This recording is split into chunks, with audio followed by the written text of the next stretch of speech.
अपने ख्यालात का इजहार करें। उनसे उनकी आमद से कबल एक शेर जरूर कहूंगा कि एक नया अंदाज लेकर आओ बज़्म नाज में, एक नया अंदाज लेकर आओ बज़्म नाज में, सारी महफिल झूम उठे आपकी आवाज में। तशरीफ ला रहे हैं जनाब खेलदास कोस्तानी साहब।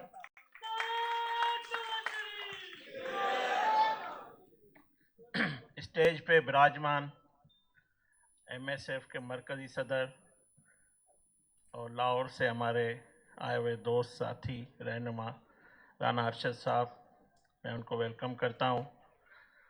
स्टेज पे ही मौजूद हमारे पीएमएलएन सिंध के सदर शाह मोहम्मद शाह साहब, सेक्रेटरी जनरल साबिक मुशीर खजाना डॉक्टर मिफ्ता इस्माइल साहब, राना एहसान साहब, आज के मेज़बान एमएसएफ सिंध के सदर यासिर अदील शेख साहब, खालिद शेख साहब, हमारे मदर विंग के अहदेदारान, तलबा साथियों, एमएसएफ के दोस्तों, मेरी बहनें, अस्सलाम वालेकुम। जिए कायद नवाज शरीफ, जिए पाकिस्तान। दोस्तों, मैं एक बात जो हमारे तलबा है उनके जहन में जो बात हुई कि सिंध हुकूमत ने स्टूडेंट यूनियन बिल जो है वो बिल लाए, वो पास भी हुआ, वो कानून का हिस्सा भी बन चुका है। इंशाल्लाह उस पर अमल दरामद भी होगा। मगर मैं एक बात आपके गोश गुजार करूं कि इससे सिंध हुकूमत से पहले मैं कौमी असम्बली में जब एमएनए बना, आपकी दुआओं से, कायद नवाज शरीफ साहब, शहबाज शरीफ साहब, शाह मोहम्मद शाह साहब, मिफ्ता साहब की मेहरबानियों से, तो मैंने ये बिल 2019 में स्टूडेंट यूनियन बिल जो है वो टेबल किया कौमी असम्बली में। तमाम वहाँ जो पार्टी के कायदीन थे, पीएमएलएन की क़यादत, पीपल्स पार्टी की क़यादत, JUIF की क़यादत, इवन PTI, सब ने उस बिल को उन पार्लियामानी लीडरान ने असम्बली के फ्लोर पे सपोर्ट किया और बिल वहाँ से पास होकर कायमा कमेटी में गया। आपको ये भी पता होगा कि जो आज का सिलेक्टेड वज़ीर आज़म है, उसने वादा किया था तलबा से कि मैं स्टूडेंट यूनियन बहाल करूंगा, और उसने एक ट्वीट भी की थी। मगर क्योंकि ये बिल पीएमएलएन के एमएनए आपके भाई वर्कर ने लाया था, तो उस बुग्ज में उस बिल को बिल्डोज करके कायमा कमेटी में रिजेक्ट किया गया, और वो शफकत महमूद की क़यादत में रिजेक्ट किया गया। और आज तक मैं उनसे पूछ रहा हूं कि मेरे बिल को क्यों बिल्डोज किया गया। आपने तलबा से, पाकिस्तान के स्टूडेंट से वादा किया है, जैसे बाकी वादे उसने पूरे नहीं किए। 1 करोड़ नौकरियों का वादा पूरा नहीं किया, 50 लाख घर का वादा पूरा नहीं किया, जो उनका मंशूर था उसके वादे तमाम पूरे नहीं हुए। जो आपसे किया हुआ वादा है वो उससे भी वो यूटर्न ले गया, मुकर गया।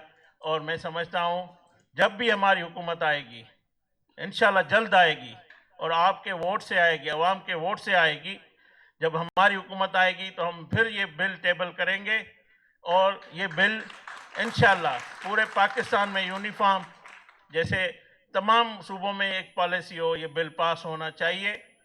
और मेरे कायदीन यहाँ मौजूद है, सूबाई क़यादत, मरकज़ी सदर साहब भी मौजूद है, वो ज़्यादा खिताब करेंगे, आपसे बातचीत भी करेंगे। मैं सिर्फ ये बात कहूँगा कि आज पूरे पाकिस्तान में सियासी टेम्परेचर हाई है। एक तरफ पीपल्स पार्टी यहाँ से लॉन्ग मार्च लेकर इस्लामाबाद जा रही है, दूसरी तरफ यहाँ वफाक से जो नायल हुक्मरान है, वजीर है, वजीर खारजा हो, वजीर पोर्ट एंड शिपिंग हो, असद उमर साहब हो, सब आए हुए हैं सिंध में। हमें नहीं पता कि इन्होंने कहा है कि सिंध के हुकूक मार्च है ये। सिंध तो हमेशा वफाक से हुकूक मांगता है, सिंध की अवाम वफाक की तरफ देखता है। हमारा पानी का मसला हो, हमारा NFC का मसला हो, हम तो वफाक से देख रहे होते हैं। तो ये किससे हुकूक मांगने आ रहे हैं? आपने क्या डिलीवर किया है? आप सिंध के अवाम को क्या पैगाम लेकर आए हैं? कराची पे आज ये दाखिल हो रहे हैं, तो ये बताएं कि कराची के अवाम के लिए, पूरे सूबे सिंध के अवाम के लिए इन्होंने किया क्या है? किस चीज का ये मार्च कर रहे हैं? मैं समझता हूं ये बर्खास्त मार्च है। ये इनको नजर आ रहा है कि ये जा रहे हैं, तो ये वापस आपके पास आए हैं। तो सिंध की अवाम ने उनको रिजेक्ट कर दिया।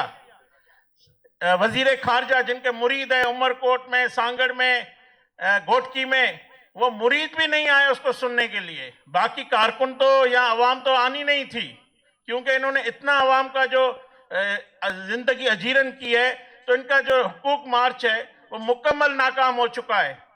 अब फैसला एक शख्स के पास है पाकिस्तान की सियासत का, जो पाकिस्तान की सियासत का महवर है, वो है नवाज शरीफ। उसने फैसला कर दिया है। उसकी जिदोजहद, उसकी जो विजन था, जो वो चाहते थे, वो हो गया है। अब इंशाल्लाह इस मुल्क में साफ शफाफ इलेक्शन होगी, और साफ शफाफ इलेक्शन में हमें सिंध में भरपूर हिस्सा लेना है। कल भी जैसे भाई ने बात की, जुबैर साहब ने बात की कि मिफ्ता साहब हम साउथ डिस्ट्रिक्ट में थे, एक अजीम आलिशान का वर्कर कन्वेंशन हुआ।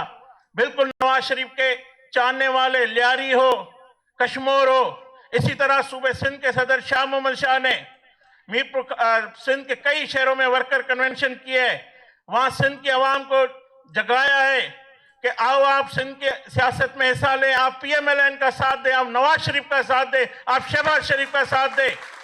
ये सिंध की तकदीर इसलिए ऐसी नहीं लिखी गई जो सिंध के अवाम समझती है कि हम जिसको चाहे वोट दे दे, हमें कुछ ना मिले।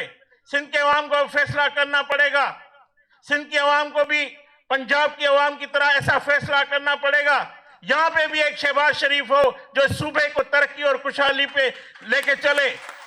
ये हमारी गुर्बत मुकद्दर नहीं है, ये बदहाली सिंध का मुकद्दर नहीं है।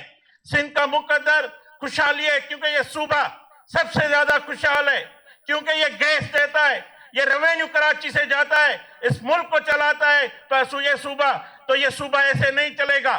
जिस तरह लियार की अवाम 249 अवाम पानी के लिए तरस रही है, तो मैं समझता हूं आप सबको, हम सबको ऐसे हमारे मुंतखब नुमाइंदे पार्लियामेंट में भेजने पड़ेंगे। मिफ्ता इस्माइल जैसे, शाह मोहम्मद शाह जैसे, राना एहसान साहब जैसे आप फैसला करेंगे। हमारे हाजी सौलीन साहब जैसे जो दोस्त हैं उनको असेंबली में पहुंचाना पड़ेगा। तो हम सब मिलके आयत करें कि हम कायद नवाज शरीफ के बयाने को, शहबाज शरीफ के विजन को आगे बढ़ाएंगे, और पार्टी को मुत्तहद और मुनज़्ज़म करके आने वाले इलेक्शन में भरपूर हिस्सा लेंगे। जिए पाकिस्तान, जिए नवाज शरीफ। बहुत बहुत शुक्रिया। आपके सामने अपने ख्यालात का इजहार कर रहे थे जनाब खेल